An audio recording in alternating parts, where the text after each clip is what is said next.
The last thing Kang Seohan remembered was the ceiling of his apartment, cracked plaster, a water stain shaped like a crescent moon, the faint buzz of a fluorescent light he never bothered to fix. He was lying on the floor between stacks of unfinished manuscripts and empty energy drink cans, and his chest felt like someone had parked a truck on it. 26 years old, no published novel, no savings. No one who would notice if he stopped showing up.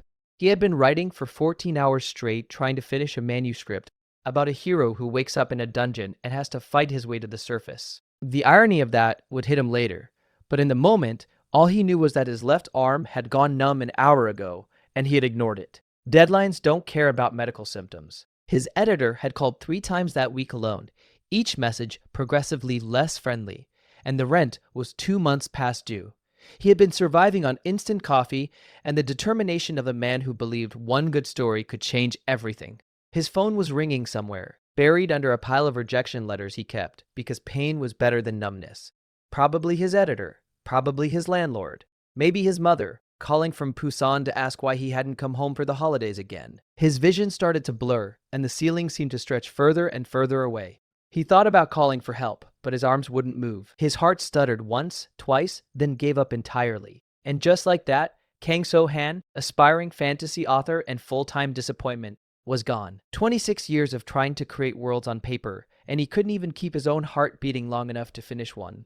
But death, as it turned out, was not the ending he expected. There was darkness first, complete and suffocating, like being buried in wet earth. He couldn't see, couldn't hear, couldn't feel his body at all. For what felt like hours, maybe days, he existed as nothing more than a thought floating in void. Then something cracked. Literally cracked. A thin shell surrounding his entire body split apart and pale light flooded in. He tried to scream, but what came out was not a sound any human throat had ever produced. It was a clicking, a vibration that traveled through his jaw and into whatever surface he was lying on. He tried to move his arms, but there were too many of them. 6 to be exact. 6 thin, jointed legs that scrambled against a smooth surface with a scratching noise that sent panic flooding through every fiber of his being. Something was catastrophically wrong. He tried to look down at himself, but his vision was fractured into dozens of overlapping images, like staring through a shattered kaleidoscope. He could see in almost every direction at once, and what he saw made his mind nearly shut down all over again. His body was small, horrifyingly small. A dark reddish-brown shell covered his torso in segmented plates. 2 antennae jutted from the top of his head, swaying with every tiny movement, feeding him information he didn't know how to process yet. Smells hit him in waves of chemical data. The wetness of stone, the distant sweetness of decaying organic matter, the sharp, acrid tang of something predatory nearby. He was an ant. Kang Seohan, failed novelist, cardiac arrest victim, had been reborn as an ant. He wanted to laugh, but his mandibles just clicked together uselessly. Of all the reincarnation stories he had tried to write, not a single one involved coming back as an insect smaller than a human fingernail. He always wrote about heroes waking up in the bodies of princes or powerful mages, getting handed legendary swords or ancient bloodlines. The irony was so thick he could have choked on it. Then a sound rang through his fractured mind, not a real sound. More like a vibration that bypassed his ears entirely and embedded itself directly into his consciousness. System activation detected. Host species identified. Formicicade, worker caste, unranked. Infinite evolution system initializing. Welcome, host. You have been granted the infinite evolution system. Consume, adapt, evolve. There are no limits. The words hung in his awareness like a floating screen, clear as crystal despite the chaos around him. He tried to focus on them, and more information cascaded down. Current form, Tier 0, Common Ant. Stats, Strength, 1. Agility, 2. Defense, 1. Intelligence, 14. Perception, 3. Evolution points, 0. Skills, none. Mutations, none. 14 intelligence. Everything else was practically nothing. He supposed that made sense. He still had a human mind trapped inside this minuscule body, but his physical capabilities were exactly what you would expect from an ant that could be crushed between 2 fingers. The system pulsed once more, delivering a final message that would change the trajectory of his entire existence. Consume organic material to gain evolution points. Accumulate evolution points to unlock mutations, skills, and evolutionary paths. Each evolution opens new possibilities. There are no restrictions on what you can become. No restrictions. Those two words echoed through his mind as he stood there on 6 trembling legs, and what he was beginning to realize was a massive underground cavern. The walls were dark stone veined with faintly glowing minerals, and the air was thick with humidity and the smell of earth. This was not a normal anthill. This was something much, much deeper. He could feel it in the way the ground seemed to breathe beneath him. A rhythmic pulse like a heartbeat coming from far below. Whatever world he had been reborn into, it was alive in ways the old one never was. He took his first step forward, then another. His legs moved with a mechanical precision that his human brain found deeply unsettling, but his body seemed to know what it was doing even if his mind was screaming the entire time. The ground beneath him was scattered with debris. Fragments of stone, crumbled soil, and something else. Something that looked like the remains of a small creature, maybe an insect of some kind. Its shell was cracked open, and most of its insides were gone, but there was still a thin sliver of tissue clinging to the husk. His antennae twitched involuntarily, and information flooded his mind. Organic material detected. Estimated evolution points upon consumption. 1. His stomach, or whatever ants had in place of a stomach, growled. He didn't want to eat it. Every remaining shred of his human dignity was telling him to walk away from the dead bug husk and find literally any other option. But his body was already moving. His mandibles closed around the tissue and tore it free with a wet snapping sound. The taste was indescribable, not because it was pleasant, but because his sensory system processed it as pure chemical information rather than flavor. It was like reading a recipe instead of eating a meal. Evolution points acquired. 1. Total evolution points. 1. One single point. He looked at the number floating in his consciousness and felt something between despair and determination. If this was going to be a grind, then he would grind harder than he ever had in his entire previous life. He was not going to die as an ant on a cave floor. Not after surviving 26 years of rejection letters and ramen noodles. He started moving faster, his legs carrying him across the uneven ground with surprising speed. His compound eyes scanned every surface, every crack, every shadow for anything he could consume. More dead insects, fragments of fungal growth on the walls, a thin film of algae coating a wet stone. Everything went into his mandibles, and the points trickled in one at a time. Evolution points acquired. 1. Total. 2. Evolution points acquired. 1. Total. 3. He lost track of time. In this underground world, there was no sun to mark the hours, just the faint glow of minerals and the endless darkness beyond their reach. He ate everything he could find in the immediate area, which turned out to be a small tunnel branching off from a larger passage. The work was tedious and disgusting, but he approached it the same way he had approached writing. 1 word at a time, 1 point at a time. The only difference was that instead of building a story, he was building a body that could survive. At one point, he found a cluster of tiny white eggs nestled in a crack in the wall. They smelled faintly sweet, and the system tagged them as nutrient-rich. He hesitated for exactly 1 second before his survival instinct overrode his disgust, and he consumed them all. 3 more points. He was learning that morality was a luxury that the bottom of the food chain could not afford. The deeper tunnels held more resources, but also more hazards. He nearly walked into a patch of phosphorescent fungus that his enhanced smell detected as toxic just in time, the chemical signature burning in his antennae like a warning flare. A few body lengths later, he found a pool of standing water where tiny blind fish swam in slow circles. He caught one after several failed attempts, his mandibles snapping shut on its slippery body. The fish yielded 2 points and a rush of flavor data that his ant brain processed as protein-rich and mineral-dense. By the time he had scoured every surface clean, his total sat at 12 points. He pulled up the system interface again and focused on the evolution menu. Available mutations at 12 points. Reinforced exoskeleton cost 10 points. Hardened outer shell. Defense increases by 3. Enhanced mandibles cost 8 points. Strengthens jaw muscles and sharpens cutting edges. Strength increases by 2. Sensory enhancement cost 5 points. Improves antennae sensitivity and compound eye resolution. Perception increases by 4. He thought about it for exactly 2 seconds before choosing sensory enhancement and spending 5 of his 12 points. In a world he didn't understand, information was more valuable than armor. The moment he confirmed the selection, a tingling sensation spread across his antennae and through the multifaceted lenses of his eyes. The cave around him sharpened into focus with an almost painful clarity. He could see individual grains of mineral embedded in the stone walls. He could feel vibrations through the ground from something moving over 100 body lengths away. And the smells.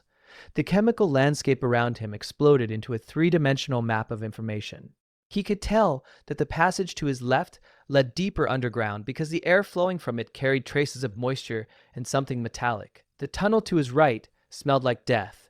Not the stale death of old husks, but something fresh, something dangerous. His new perception picked up a vibration pattern, heavy, rhythmic, getting closer. Something was moving through the tunnel to his right, and it was much larger than he was. He pressed himself flat against the cave wall and held perfectly still. His compound eyes strained toward the approaching shape, and when it finally emerged into the faint mineral light, his blood ran cold, or whatever ants had for blood ran cold. It was a centipede.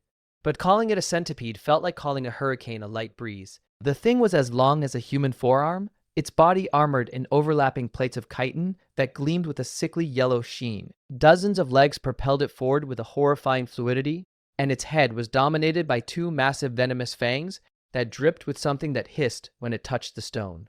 His system identified it automatically. Cave centipede. Tier 1 predator. Warning. This creature is significantly above your current capability. Engagement is not recommended. He did not need the system to tell him that. He was an ant.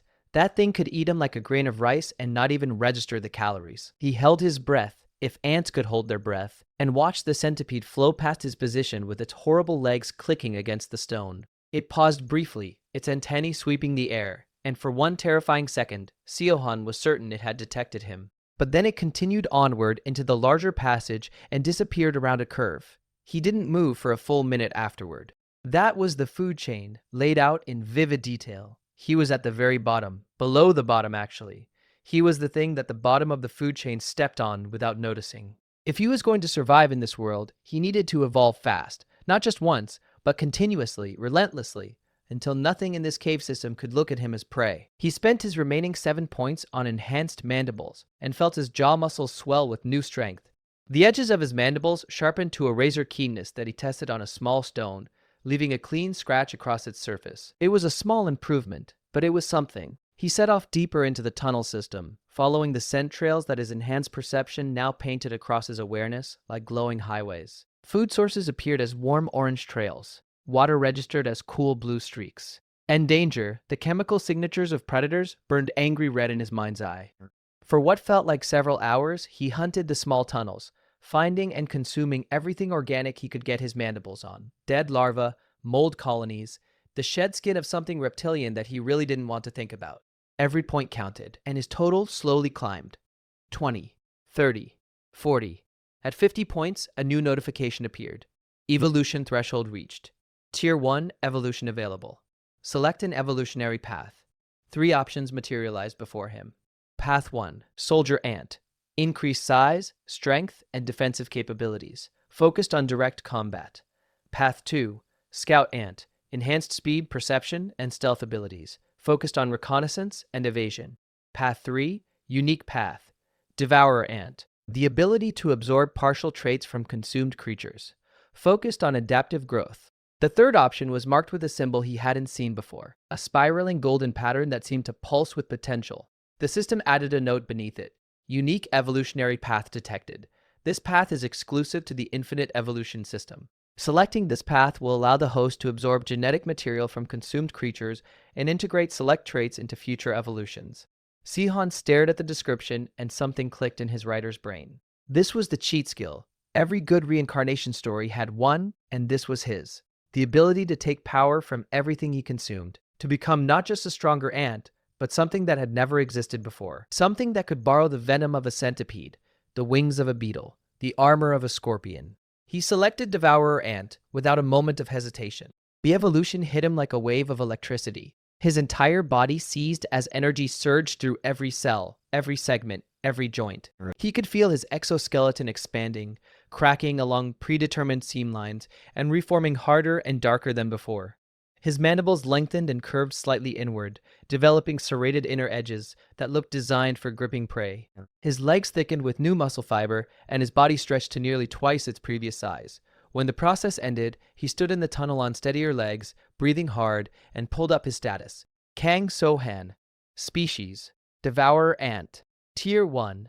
Stats: Strength 6, Agility 8, Defense 5, Intelligence 16, Perception 9, Evolution points 0, Skills Trait absorption. Passive. Devour. Active. Consume an organic target to gain evolution points and a chance to absorb one of its traits. Mutations.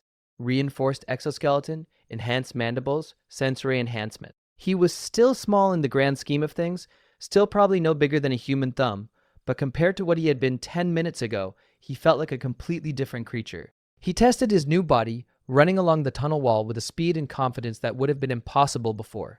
His legs gripped the stone with a sureness that let him traverse vertical surfaces without even thinking about it. And his mandibles, when he snapped them together, made a sound like tiny scissors cutting through sheet metal. He needed to test Devour on something alive, something he could actually fight. The opportunity came sooner than expected.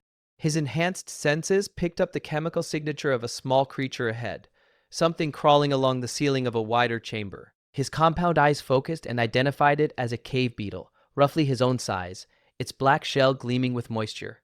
The system tagged it, Cave Beetle, Tier 1, comparable threat level. Absorbable traits detected, hardened shell, burrowing legs. Comparable threat level meant he could actually fight this thing. His heart, or whatever organ pumped his hemolymph, started racing.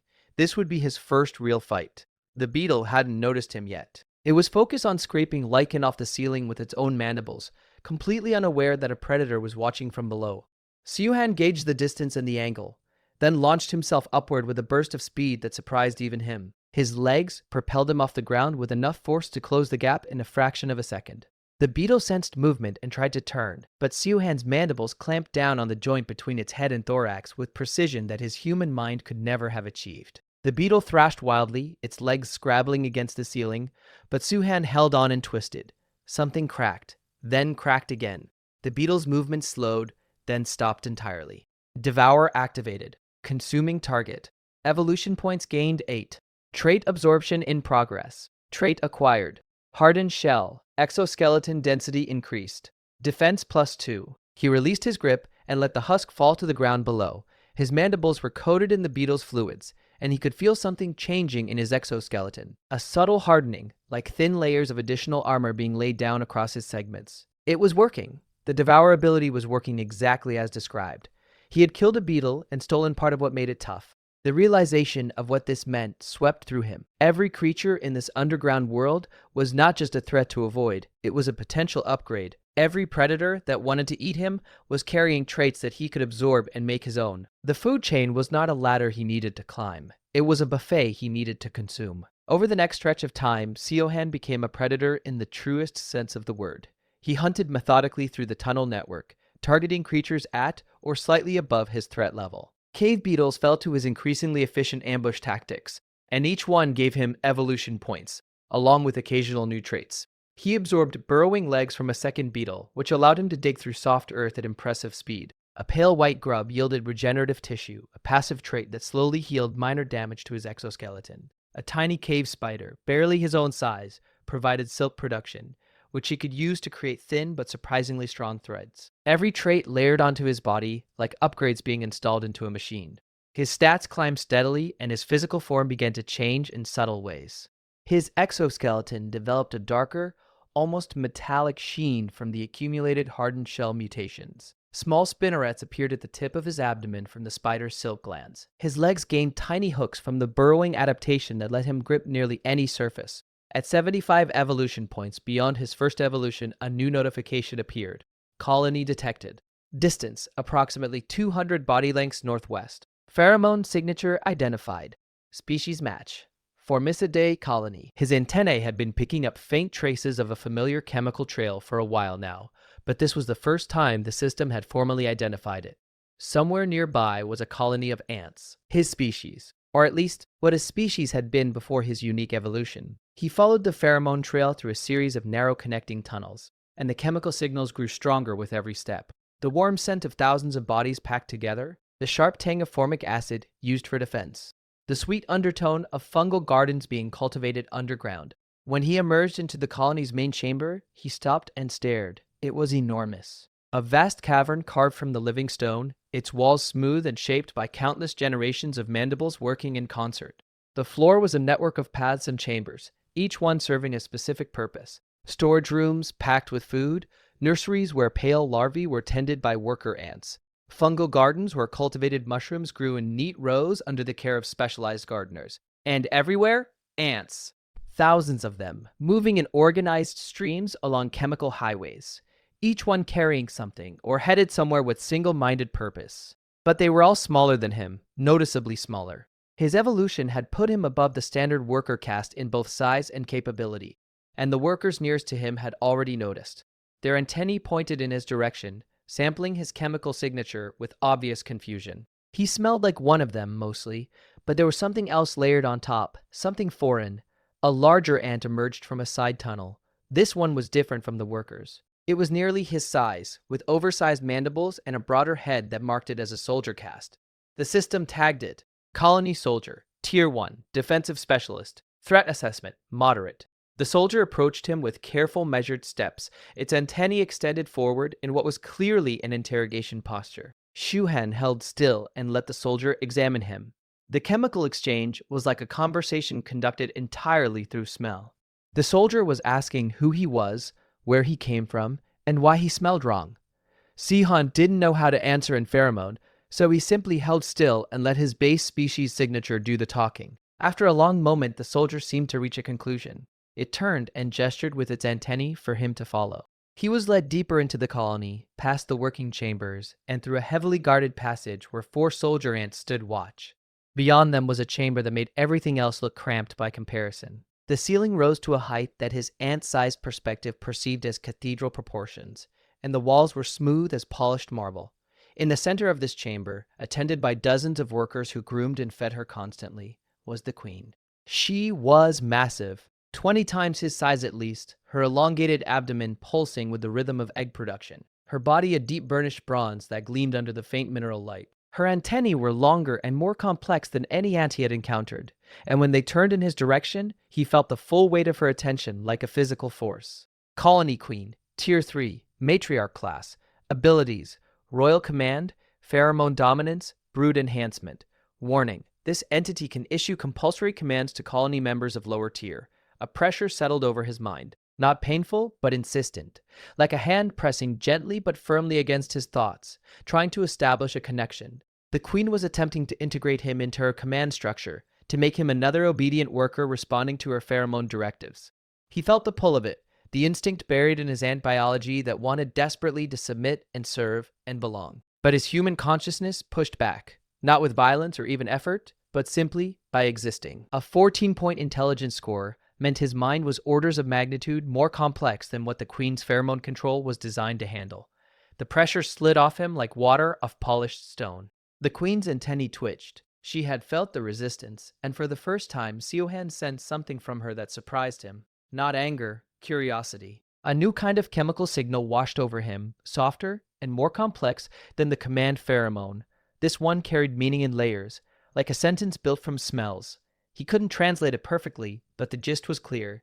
She was asking what he was, not as a challenge, but as a genuine question.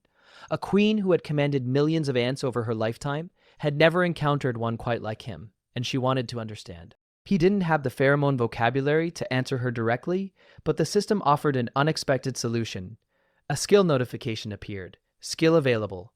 Pheromone communication, basic. Cost, 15 evolution points. Allows rudimentary chemical communication with colony members. He had exactly 17 points saved. He bought the skill without hesitation and felt new chemical glands activating in his body, tiny organs near his antennae that could produce and release targeted pheromone signals. The vocabulary was simple, limited to basic concepts like food, danger, friend, follow, and a few others, but it was enough. He released a carefully constructed signal that carried the simplest possible message: friend, ally, different but loyal. The queen processed his message for several seconds. Then she responded with a complex chemical phrase that his new skill translated roughly as, "You are strange, but you may stay. Prove your worth to the colony, and you will be given a place." It was not exactly a warm welcome, but it was permission to exist, and right now, that was more than enough. He settled into the colony's rhythm over the following days, but he never stopped hunting. Every time a foraging party went out into the tunnels, he went with them. But while the regular workers gathered fungal spores and organic debris, he targeted live prey. His devourer abilities made him the most efficient hunter the colony had ever seen. Cave beetles, tunnel worms, blind cave crickets, even the occasional small centipede that strayed too close to the colony's perimeter. Each kill fed his evolution points, and each consumed creature had a chance of yielding a new trait. The colony itself was a marvel of natural engineering that his writer's mind couldn't help but appreciate. Every chamber served a specific function, and the workers maintained them with a discipline that would make a military commander weep with envy. The nursery chambers were kept at precise temperatures through the combined body heat of hundreds of caretaker ants. The fungal gardens operated like underground farms, with specialized gardeners who trimmed, watered, and defended the crops with single-minded devotion. There were even waste disposal tunnels that channeled refuse away from the living areas through a gravity-fed drainage system that some ancient colony architect had figured out purely through instinct. He found himself admiring these creatures that were, technically, his own kind. They had no intelligence to speak of, no consciousness, no ambition beyond the chemical imperatives the Queen programmed into their behavior. But collectively, they had built something magnificent, a functioning city beneath the earth, sustained by cooperation and sacrifice. It made him think about his old life, about how humans, with all their intelligence and ambition, often failed to build anything half as functional. From a tunnel worm, he gained flexible body, which allowed his segments to bend and compress in ways that normal ant anatomy wouldn't permit. The tunnel worm had been a disgusting creature, a fat, eyeless tube of flesh that burrowed through soil and organic matter with mindless persistence. But its ability to compress itself through gaps half its own diameter was genuinely useful, and after absorbing the trait, Seohan found that he could squeeze through cracks and crevices that would have stopped him cold before. From a blind cave cricket, he absorbed vibration detection, which enhanced his ability to sense movement through solid ground. The cricket had been fast and jumpy, and catching it had required patience and timing that tested his new body's capabilities to their limits. But the payoff was enormous. With vibration detection layered on top of his existing sensory enhancement, he could now feel footsteps through the stone from over 300 body lengths away, giving him an early warning system that was nearly impossible to circumvent. And from his first centipede kill, a young one barely larger than himself that he ambushed from a crack in the ceiling, he gained the trait he had been dreaming about since that first terrifying encounter: venom production. The fight had been brutal and close, the centipede's fangs coming within a hair's breadth of his body before his mandibles found the soft joint behind its head. But when the kill was confirmed, and the system offered him the centipede's signature ability, he felt a rush of triumph that eclipsed every small victory that came before it. A new gland formed near his mandibles, producing a paralytic toxin that he could inject through modified hollow points in his mandible tips. He tested it on a small beetle, and the creature went rigid within seconds, its legs freezing mid-stride as the venom locked down its nervous system. It was terrifying to watch and deeply satisfying to possess. The colony began to notice him. Soldiers who had initially regarded him with suspicion started following his lead during tunnel patrols. Workers brought him choice pieces from the fungal gardens. Even the Queen's attitude shifted. Her pheromone messages grew warmer, more frequent. She started requesting his presence during strategic discussions about tunnel expansion and defense. Through his basic communication skill, he learned that the colony was under pressure. Their territory was being encroached upon from below by something the soldiers called the deep crawlers, creatures from the lower levels of the cave system that were pushing upward in increasing numbers. When his evolution points hit 150, the system announced his second evolution threshold. Tier 2 evolution available. Select an evolutionary path. Path 1, Devourer Sentinel. Enhanced combat abilities and defensive traits. Larger form, optimized for colony protection. Path 2, Devourer Stalker. Enhanced stealth, speed, and assassination capabilities. Specialized for solo hunting. Path 3, Unique Path. Devourer Sovereign. Partial pheromone authority. Command capabilities alongside continued trait absorption. This path allows leadership of colony subgroups. He chose the third path. Being a lone hunter or a simple soldier would help him survive, but it wouldn't help him build what he was beginning to realize he needed: an army.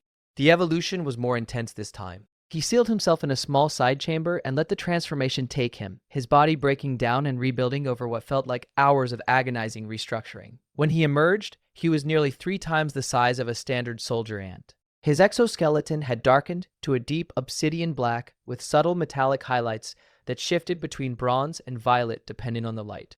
His mandibles were larger and more complex, fitted with both cutting edges and venom channels. And most importantly, a new organ had formed near his brain, a specialized gland that produced command pheromones similar to the Queen's, though at a fraction of her potency. His stats had jumped dramatically. Strength sat at 22, agility at 26, defense at 19, intelligence at 24, perception at 28, and he had 3 new skills. Sovereign's Call, which allowed him to command up to 20 ants within range. Adaptive Carapace, which let his exoskeleton temporarily harden against specific damage types after being hit. And Predator's Instinct, which gave him heightened combat awareness and reaction speed. The Queen sensed the change in him immediately. When he entered her chamber after his evolution, the attendant workers scattered and the soldiers tensed. He was no longer just a strange ant who had been allowed to stay. He was something that registered on her pheromone radar as a potential rival. The tension in the chamber was thick enough to taste, but Seohan had spent a lifetime reading social situations through the lens of fiction writing, and he knew exactly what to do. He lowered his body to the ground in the ant equivalent of a bow and released the most submissive chemical signal he could produce. His message was clear. I serve the colony, I serve the Queen. My strength is your strength. The Queen's antennae twitched for a long moment. Then her response came, layered and complex. You are permitted to command a war party. The tunnels to the south have fallen to the deep crawlers. Take them back. It was a test and a banishment wrapped in a single order. She was sending him to the most dangerous part of the colony's territory to either prove himself useful or die trying. Seohan accepted without hesitation. He assembled his war party from the colony's soldiers, choosing the 20 strongest and supplementing them with 5 workers who carried supplies of fungal food and repair materials.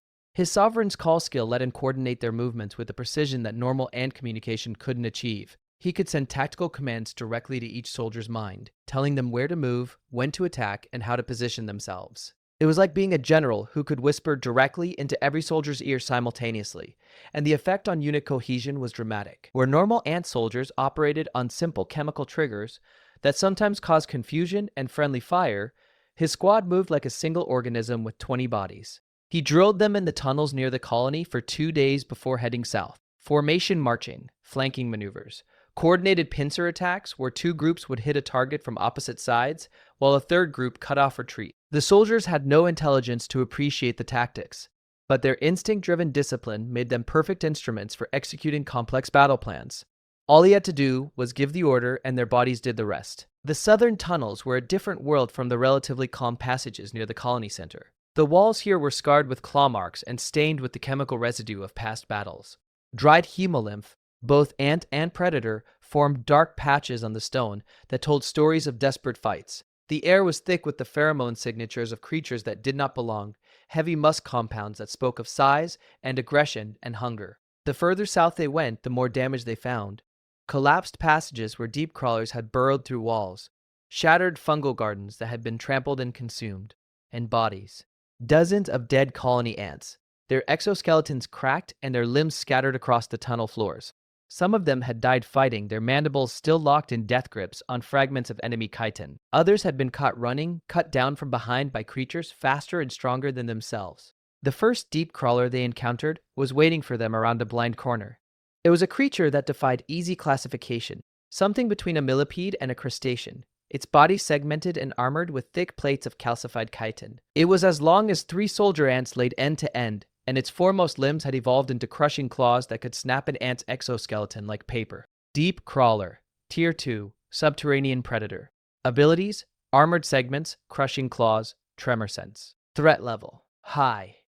Seohan's war party hit it from 3 directions simultaneously. Soldiers attacked the joints between its armored segments, while Seohan himself went for the head, driving his venom-loaded mandibles into the soft tissue behind its eye cluster. The creature thrashed and screamed, a sound like stone grinding against metal, but the paralytic venom worked fast. Its movements slowed, its claws stopped snapping, and then his soldiers tore it apart. Devour activated. Evolution points gained, 25. Trait absorbed.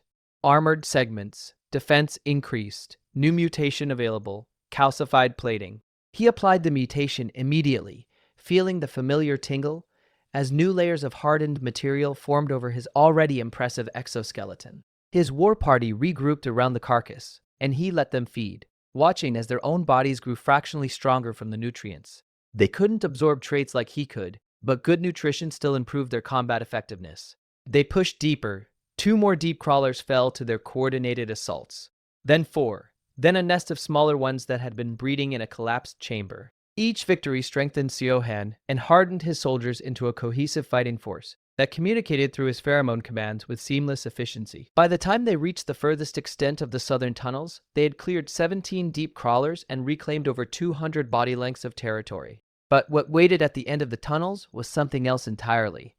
The passage opened into a massive cavern, easily the largest Seohan had seen since arriving in this world. The ceiling was so high it vanished into darkness, and the floor was covered in a carpet of bioluminescent moss that cast everything in an eerie blue-green glow. In the center of the cavern, coiled around a formation of crystallized minerals, was the source of the deep crawler infestation, a creature so large that Sohan's mind struggled to process its dimensions. It looked like someone had taken the basic deep crawler template and scaled it up to nightmarish proportions.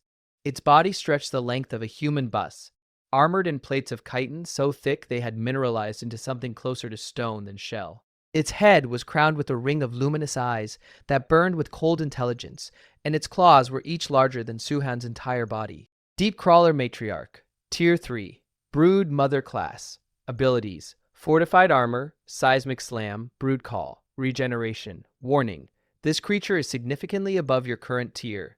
Direct engagement is extremely dangerous. The matriarch sensed their presence the moment they entered the cavern. Her eyes swiveled toward them, and she let out a sound that was less a roar and more a vibration that traveled through the stone floor and rattled every joint in Seohan's body. Around her, dozens of smaller deep crawlers stirred from their resting positions and oriented on the intruders. Suhan should have retreated. Every rational calculation said to fall back and report to the queen, to request reinforcements, to plan a proper siege. But something in his gut told him that if he left now, the matriarch would simply push further into colony territory while he was gone. This was the source. Cut the head off, and the body would follow. He gave the command, not a retreat, not a careful probe. A full assault on the smaller crawlers while he personally engaged the matriarch. His soldiers responded instantly, forming into 3 strike teams that hit the peripheral crawlers from multiple angles, drawing them away from their mother. The cavern erupted into chaos. Chitin clashed against chitin. Mandibles snapped. Venom flowed. Sohan charged the matriarch. She met him with a claw strike that he barely dodged, the impact cratering the stone where he had been standing a fraction of a second earlier. His predator's instinct screamed warnings as he wove between her attacks, looking for openings that barely existed. Her armor was too thick for his mandibles to penetrate directly. His venom couldn't reach her vital organs through that calcified plating. And her regeneration meant that even the small wounds he managed to inflict were healing almost as fast as he created them. He needed a different approach. As he danced around another claw strike, he noticed something. The crystallized mineral formation she had been coiled around was not just a decoration. It was pulsing with a faint energy that his enhanced perception could barely detect. The matriarch's regeneration seemed to accelerate whenever she was close to it. She was drawing power from those crystals. Seohan made a decision. He broke away from the matriarch and sprinted toward the crystal formation with everything his agility score could give him. The matriarch screamed and lunged after him, but he was faster. He reached the crystals and drove his mandibles into the base of the largest one, channeling every point of strength he had into a single devastating bite. The crystal cracked, then shattered. Energy erupted from the breakpoint in a blinding flash that sent Suhan tumbling across the cavern floor. When his vision cleared, the matriarch was writhing. Her regeneration had stopped. Her armored plates were developing visible cracks as the energy that had been sustaining them faded. She was weakening. He hit her with everything. Venom injected through every gap in her armor he could find. Mandible strikes aimed at the cracks spreading across her plates. His soldiers, having finished off the smaller crawlers, joined the assault, swarming over her massive body and tearing at her from every angle. The matriarch fought back with desperate fury, crushing 2 of his soldiers with a single claw strike and sending 3 more flying with a thrash of her segmented body. But she was losing. Slowly, inexorably, she was losing.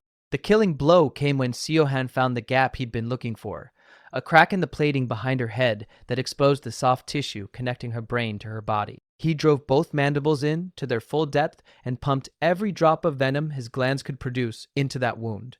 The matriarch shuddered once, twice, then went still. Devour activated. Consuming Tier 3 target. Evolution points gained, 120. Multiple traits available for absorption. Select up to 2. Options: Fortified Armor, massively increases exoskeleton density and hardness. Regeneration, passive healing of damaged tissue over time. Seismic Slam, ground-based area attack using concentrated force. Brood Call, ability to summon and direct lesser creatures within range. He chose Regeneration and Fortified Armor. The twin mutations flooded through his body simultaneously, and he felt his exoskeleton thicken and harden to a degree that made his previous defenses feel like paper. The fortified armor mutation didn't just add layers, it restructured the molecular composition of his chitin, incorporating minerals from the consumed matriarch's own armor into a composite material that was lighter than stone but harder than steel. His body also began repairing the damage he'd taken during the fight.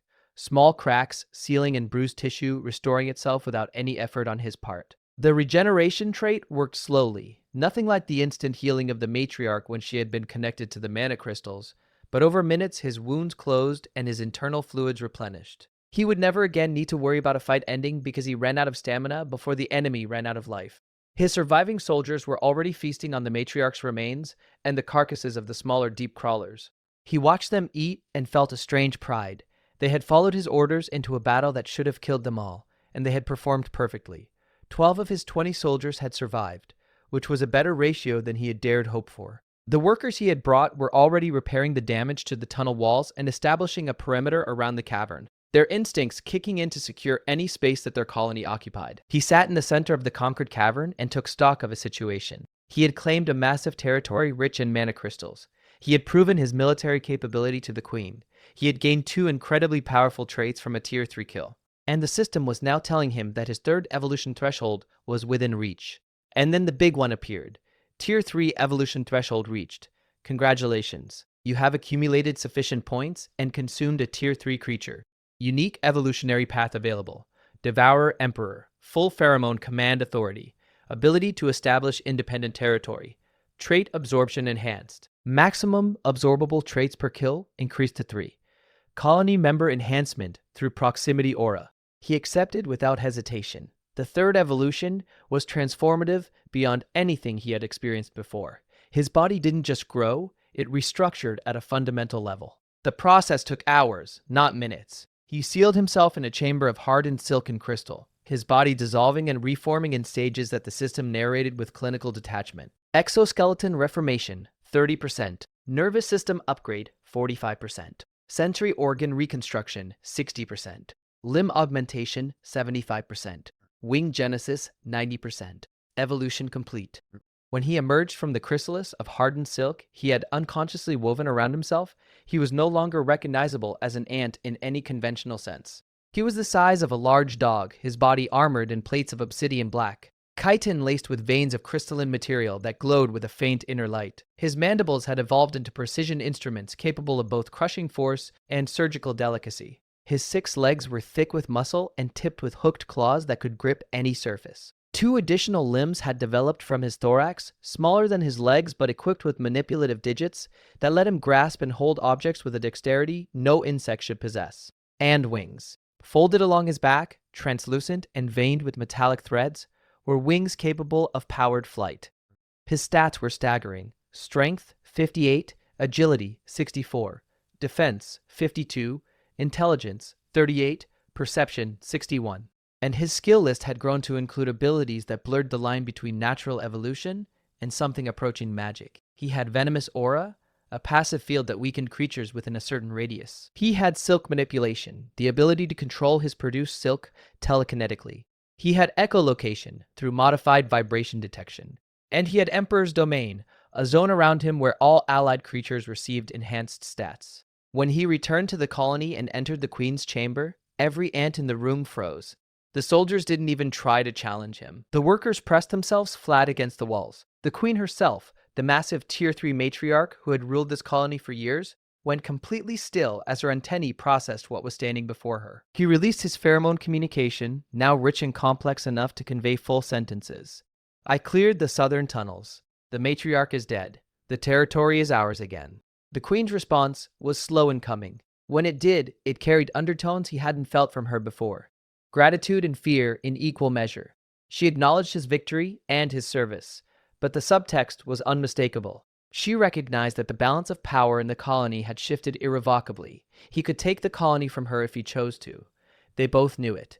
But Seohan had no interest in deposing the Queen. He needed her to keep producing workers and soldiers. He needed the colony's infrastructure and its fungal gardens and its network of tunnels.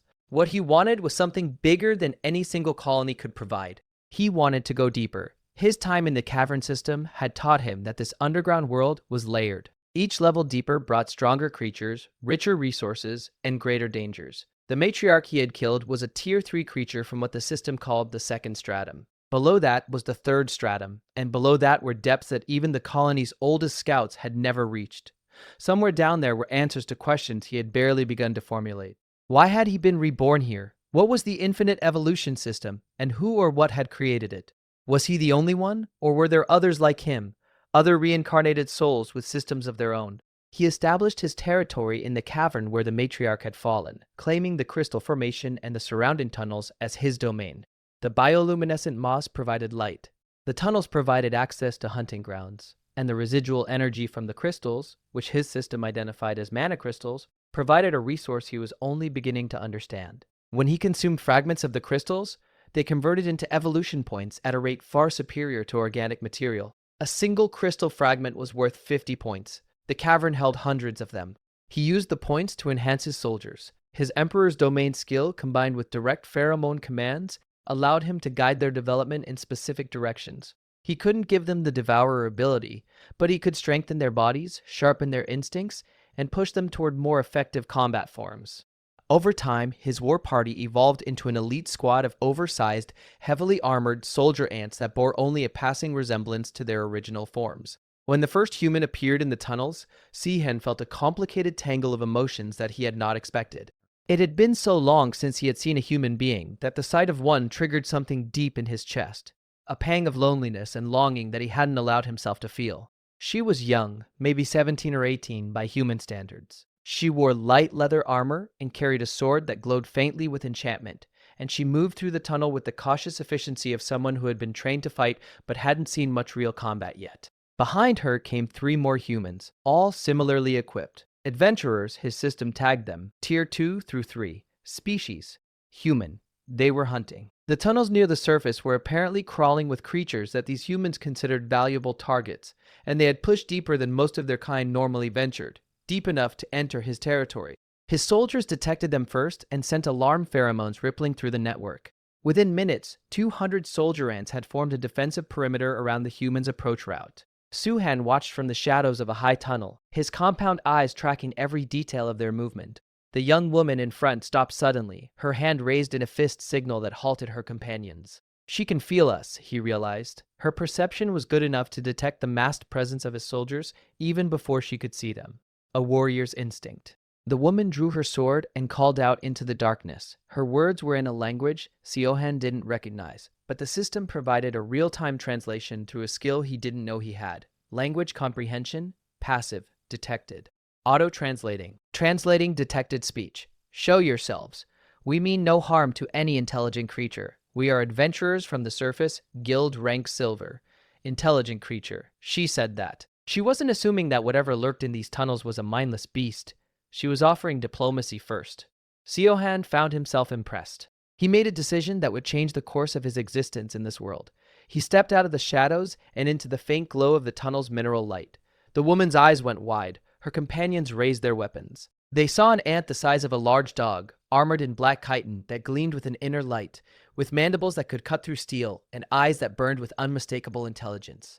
The woman held her ground. Her knuckles were white around her sword grip, but she didn't attack. Instead, she spoke again, her voice steady despite the fear he could smell rolling off her in waves. Can you understand me? He couldn't speak human language, but he could write. With one of his manipulative forelimbs, he reached down and scratched letters into the stone floor. The woman leaned forward, squinting in the dim light, and when she read what he had written, the blood drained from her face. The words on the stone read, "Yes, I was human once." The silence that followed was deafening. The woman's companions looked at each other with expressions of disbelief and horror. But the woman herself just stared at the words for a long time, then looked up at him with something that wasn't fear anymore. It was wonder. She lowered her sword and spoke a single word. How? He scratched more words into the stone. It would take a very long time to explain.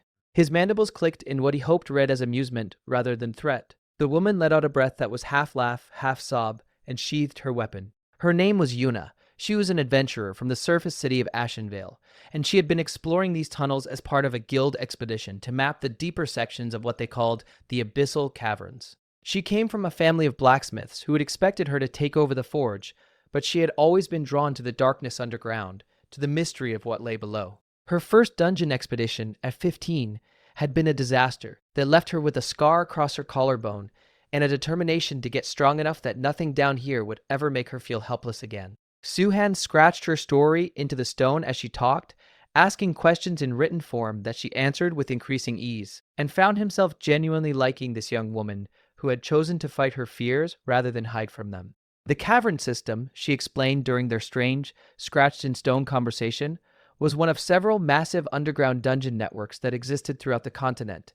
The humans called them abyssal rifts, and they were the lifeblood of civilization above. They were the primary source of magical materials, monster cores, and the mana crystals that powered human civilization above. Every city of any significance was built above or near an entrance to one of these rift systems, and the adventurer guilds that harvested their resources were among the most powerful organizations in the world.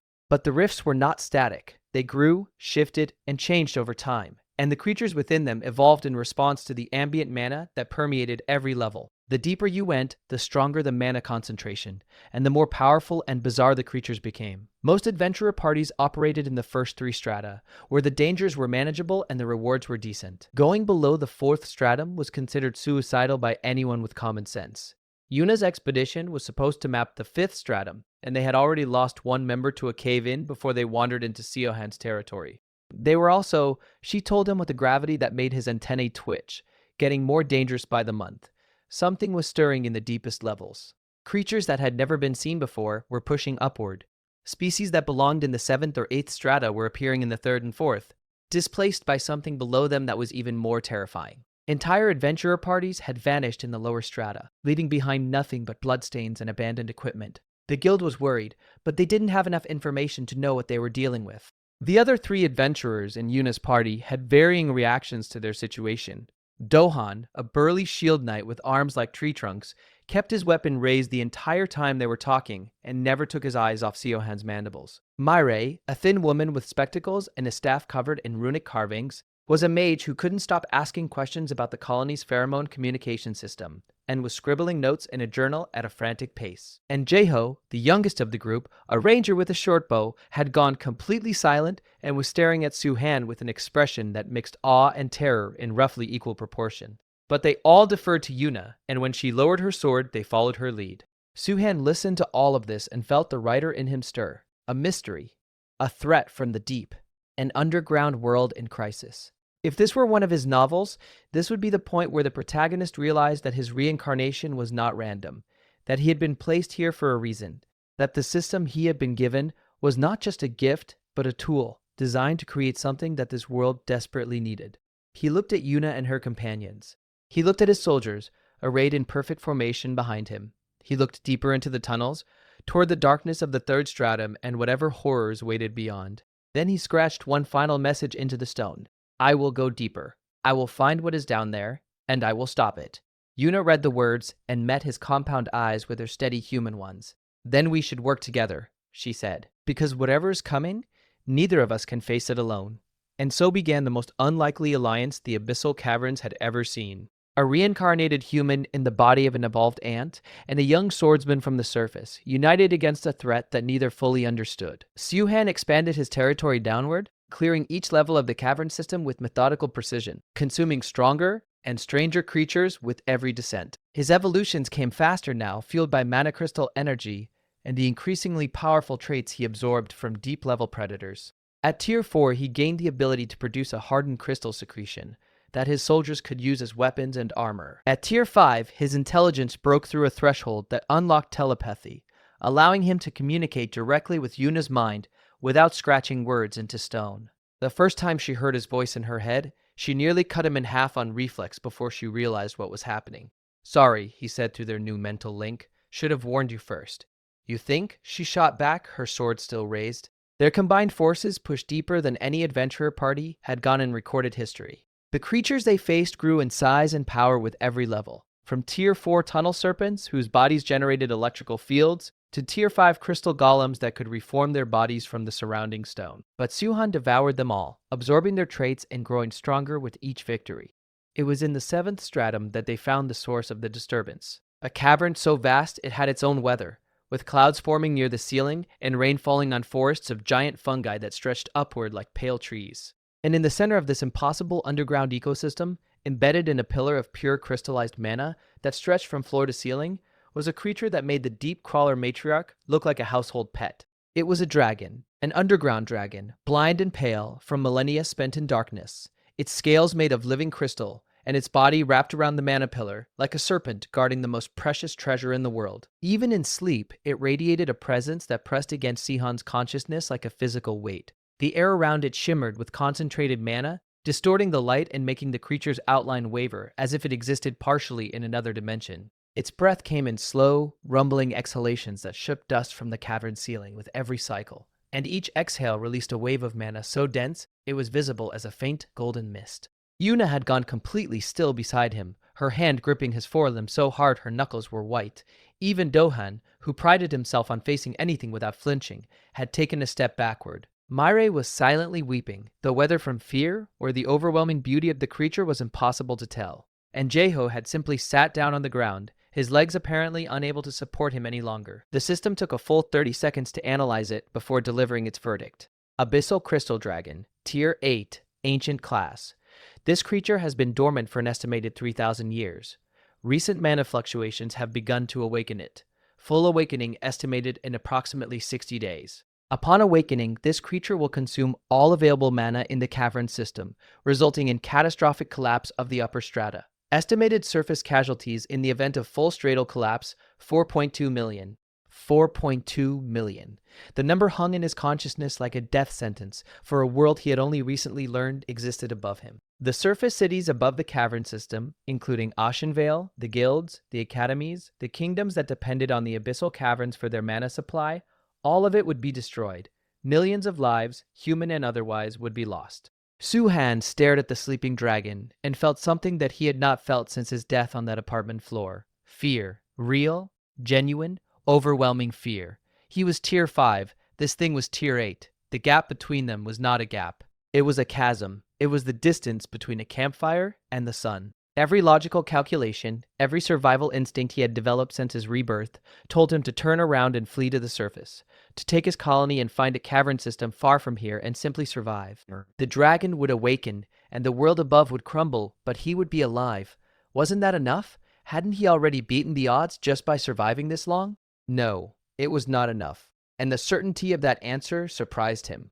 He thought about the colony, about the queen who had grudgingly accepted him and eventually come to rely on him, about the soldiers who had fought beside him in the southern tunnels and the deep crawler matriarch's cavern, about the workers who tended the fungal gardens with such devoted precision that they had never even noticed the monster living in their midst, about Yuna, who had lowered her sword instead of attacking and had treated him like a person when every instinct told her to see a monster, about all the people on the surface who would never know his name, who had never read his unpublished novels, who were going about their lives completely unaware that their entire world was balanced on the breath of a sleeping dragon.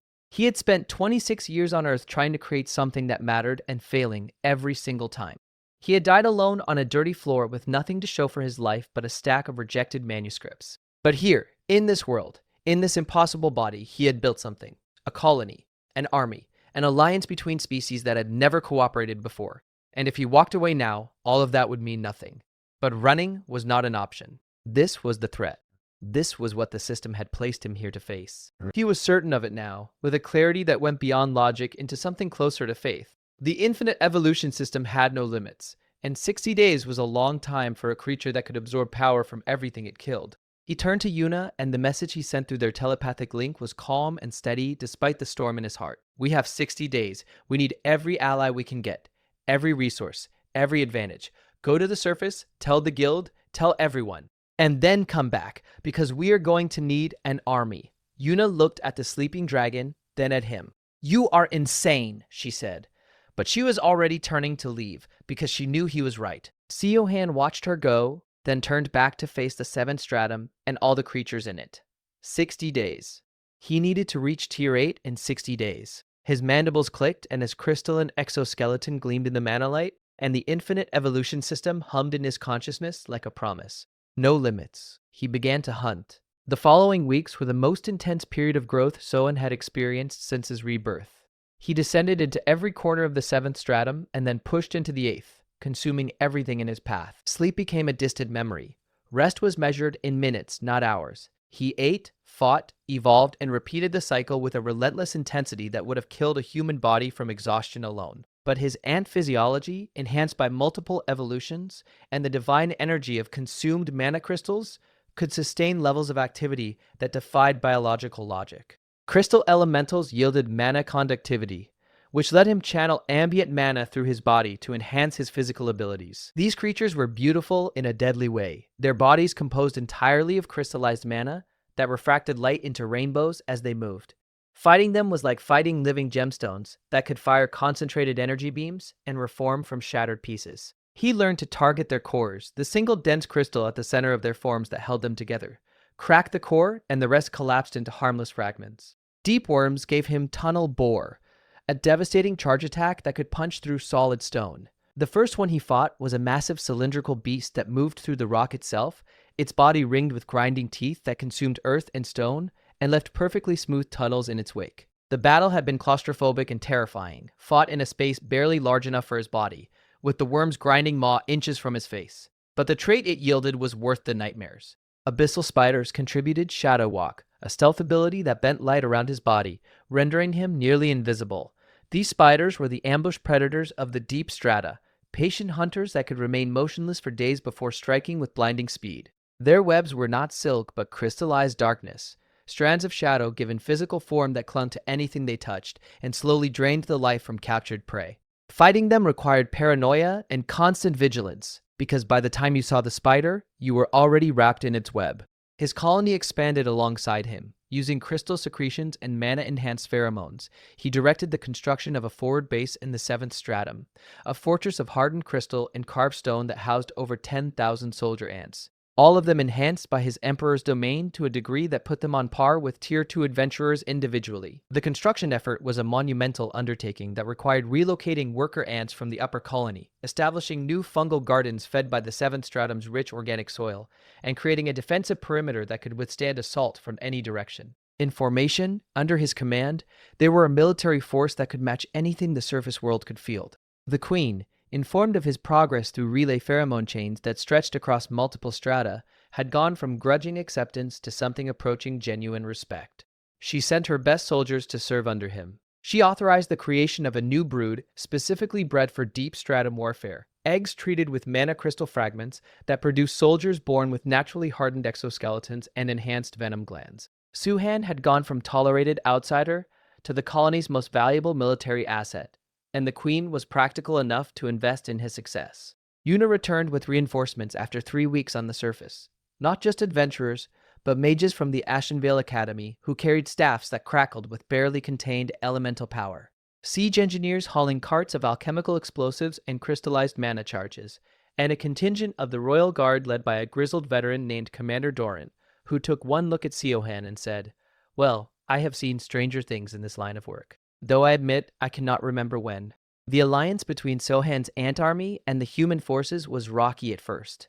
Trust between species that had historically regarded each other as pests and monsters did not come easily.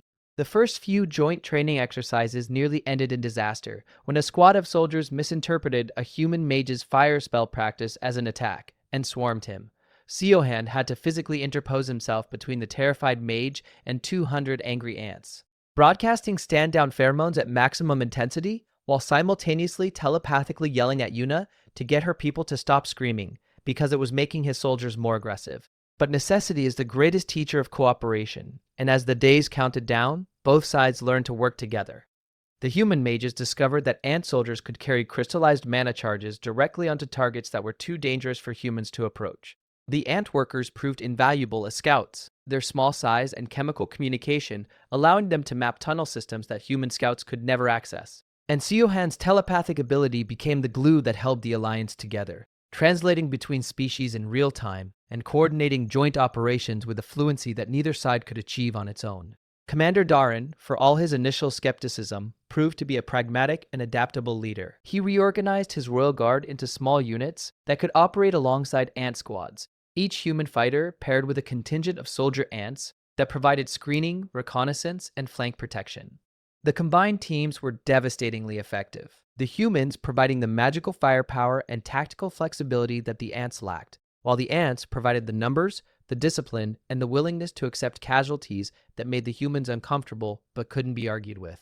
The mages from Ashenvale Academy developed enchantments specifically designed to work with ant physiology, crystal shards that could be embedded in soldier exoskeletons to provide rudimentary magical shielding, alchemical compounds that enhanced the potency of ant venom tenfold, even a bizarre but effective technique where mages would ride on the backs of the largest evolved soldiers, casting spells from a mobile platform that could traverse walls and ceilings. The image of a robed mage clinging to the back of a dog-sized ant as it sprinted across the ceiling of a cavern, raining fireballs on enemies below, would have been hilarious if it weren't so terrifyingly effective. Seohan reached Tier 6 with 3 weeks remaining, Tier 7 with 1 week left.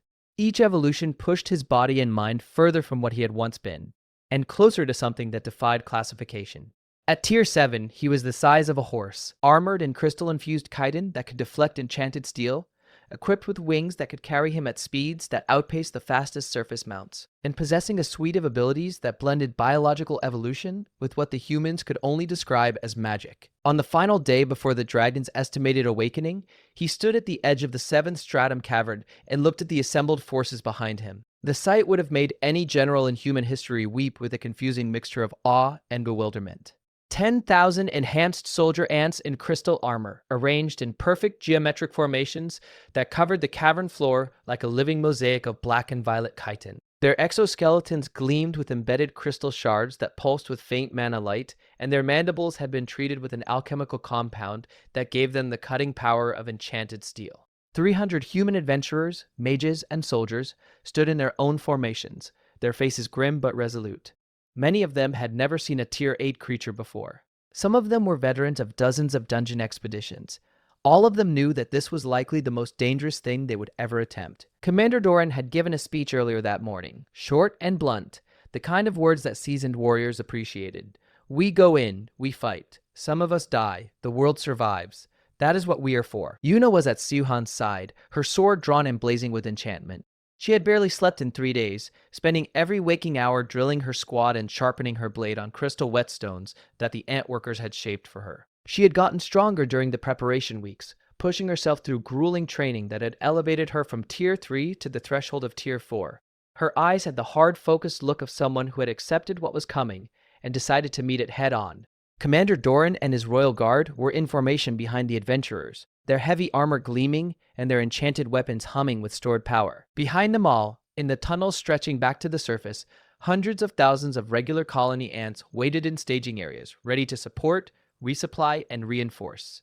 They carried food, construction materials, and medical supplies. They would shore up collapsing tunnels, carry the wounded to safety, and maintain supply lines that would keep the fighting forces operational for as long as the battle lasted. He opened his telepathic channel to everyone in range, human and ant alike, and spoke in the silence of their minds. This creature threatens everything: your homes, your colonies, your families, your future. Today we fight not as humans and ants, not as surface and underground, but as living creatures who refuse to let our world be destroyed by something that should have stayed asleep. Today we show it that evolution is not just about growing bigger or stronger, it is about growing together. The dragon's eyes opened, all 47 of them, blazing with crystalline light that illuminated the entire cavern like a second sun. The mana pillar cracked as its body uncoiled, and a sound like the earth itself screaming filled the air. The battle began. It was chaos and coordination in equal measure.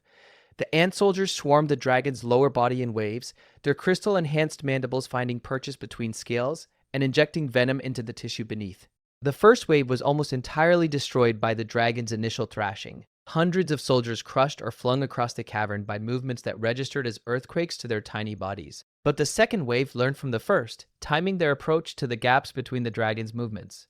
And the third wave was already attacking before the second had finished. The human mages launched bombardments of elemental energy at its head, columns of fire and spears of ice and bolts of lightning that struck the dragon's crystalline scales and scattered into prismatic showers. The dragon's scales absorbed mana-based attacks with disturbing efficiency, its body literally drinking in the magical energy and converting it to fuel.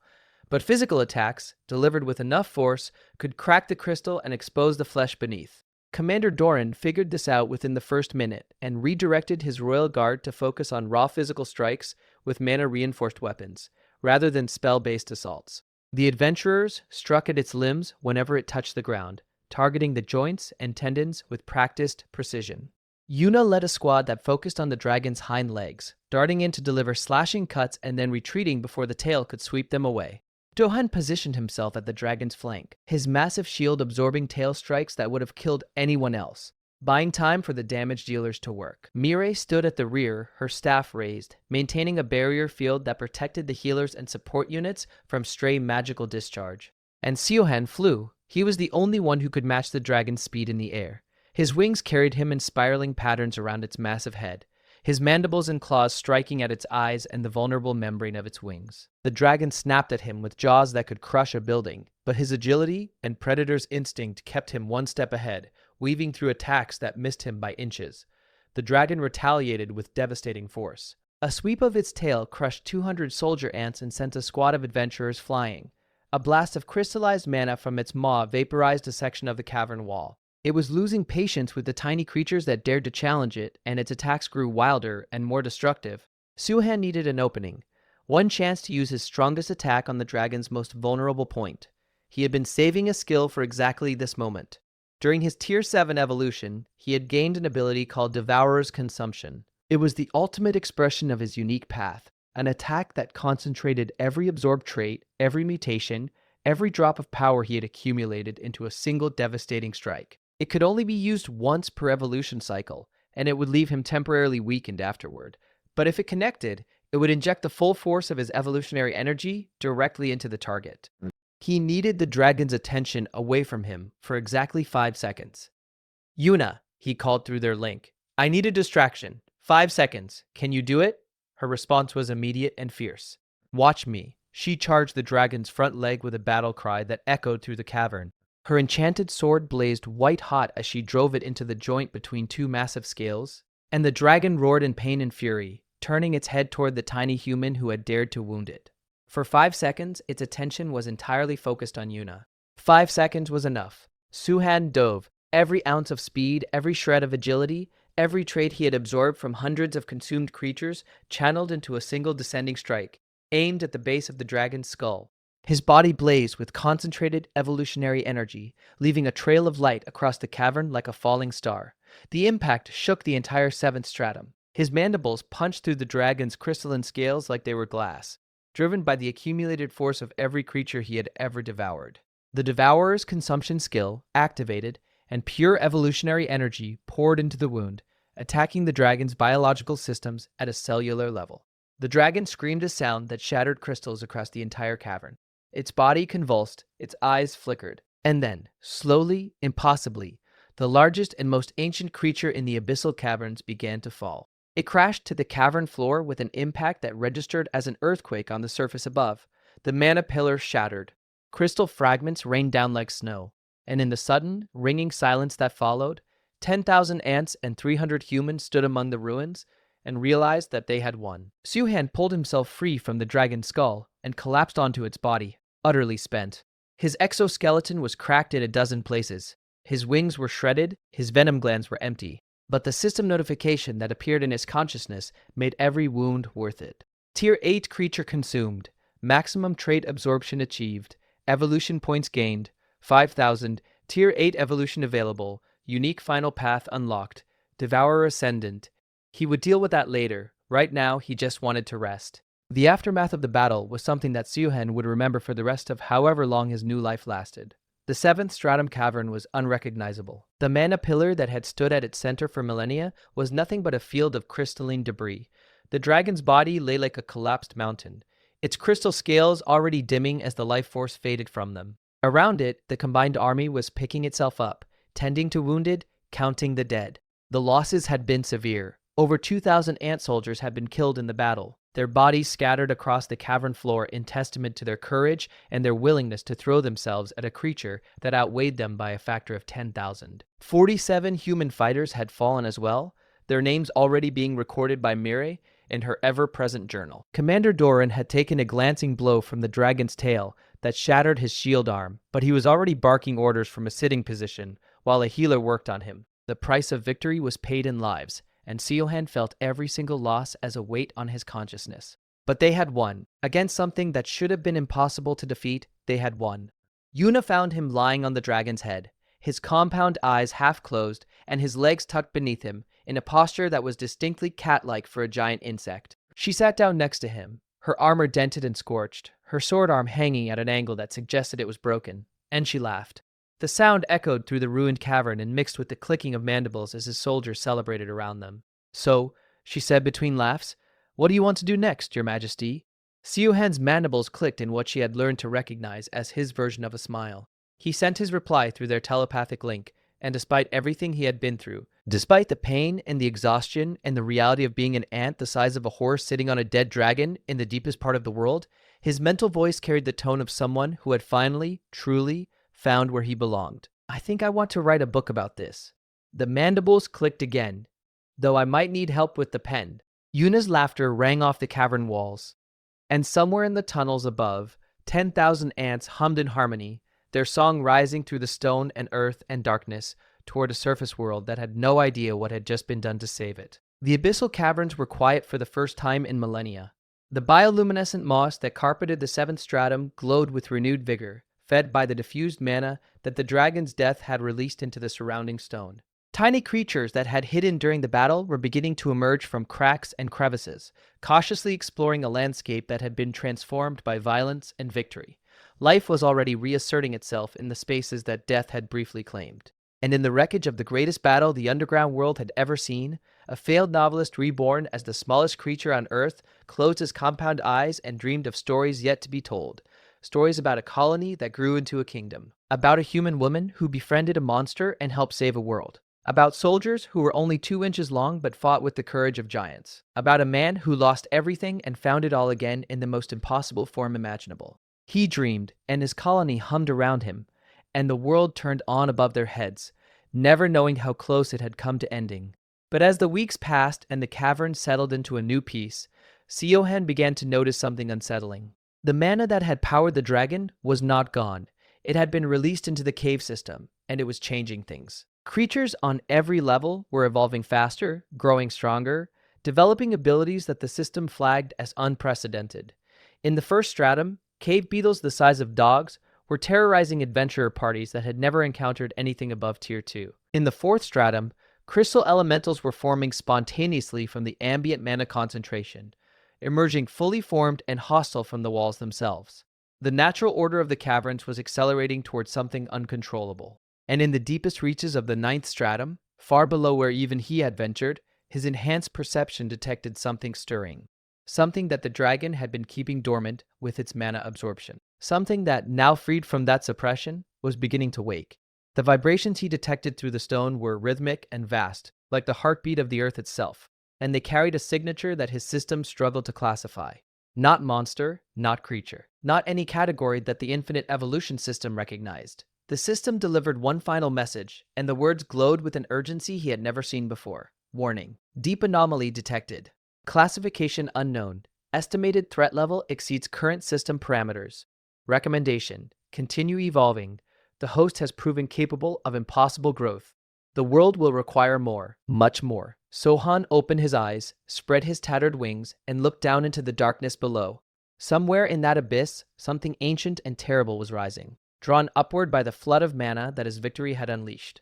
The dragon had been a guardian, he realized, with a chill that ran through every segment of his body. Not a threat, but a seal, and he had broken it. Whatever was coming, whatever new threat was rising from depths that no living creature had ever reached, he would be ready.